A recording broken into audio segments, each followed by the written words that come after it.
The reflection paradox, silent frequency. The city was dead silent. Istanbul, home to millions, lay in the silence of an abandoned ruin. There were no car horns, no music, no people talking, no crying babies, no barking dogs. There was no sound at all, because sound was a primitive and slow way of communication. Now, there was the frequency. Oliver adjusted the thick industrial headphones covering his ears.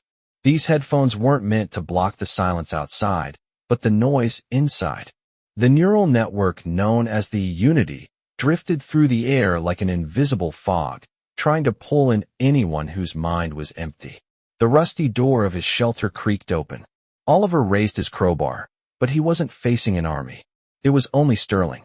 She wore a seamless, stark white jumpsuit. Her face was smooth, expressionless, and her eyes held not a single soul, but the reflection of millions. Shouting, "Don't talk to me. Don't try to get into my mind." Sterling's lips did not move. Yet, a voice resonated in Oliver's mind with crystal clarity. This wasn't Sterling's voice. It was an echoing, divine choral sound of thousands of women, men, and children whispering all at once. Why are you shouting, Oliver? Vocal cords are so tiring. Words are so inadequate. Join us. It is so peaceful here. No loneliness. No fear. I like being alone. I like my thoughts belonging only to me. Sterling stepped slowly into the room. Even her steps were synchronized, as if following an invisible rhythm. Loneliness is a disease. Why do you think wars started? From a lack of communication. People did not understand each other. But with us, there are no lies. When one of us is hungry, we all feast. When one of us is sad, we all comfort them. We are whole. You, however, are broken. I am not broken, I am an individual. You are no different from a herd. Where is the art? Where is the love?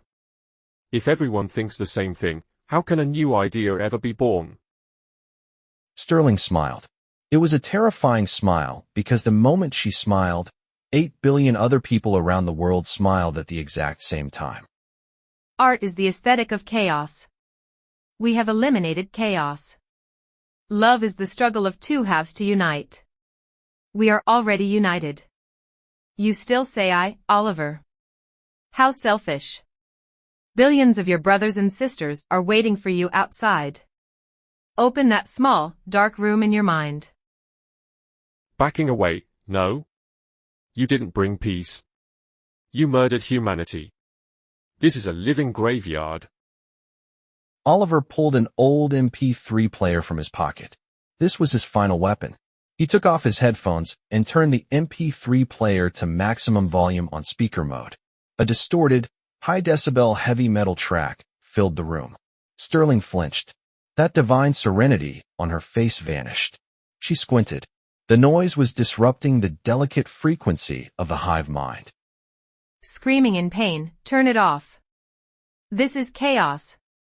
This is discord. Caught in the rhythm of the music, this is the sound of life. Discord, error, noise. This is what it means to be human. Oliver marched toward Sterling.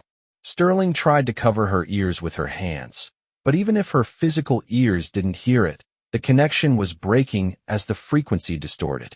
The unity was fracturing. But suddenly, the music stopped. The MP3 player exploded in Oliver's hand, falling silent in a cloud of smoke. Oliver looked at the device in horror. Then at Sterling. Sterling straightened up. The expression of pain had vanished from her face. In a cold voice, a simple electronic device. It cannot cope with our processing power. Overheating the battery took us mere milliseconds. The game is over, Oliver.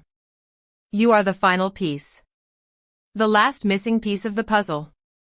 When we take you, the universal silence will be complete. Sterling touched Oliver's forehead.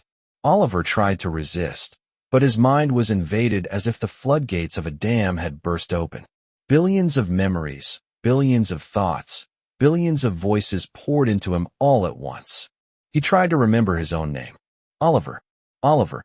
But the voices were so powerful that his own inner voice was drowned out. Internally, with one last effort, I am not Oliver. No. We are. And the last individual in the room fell silent. Istanbul was now submerged in a perfect silence.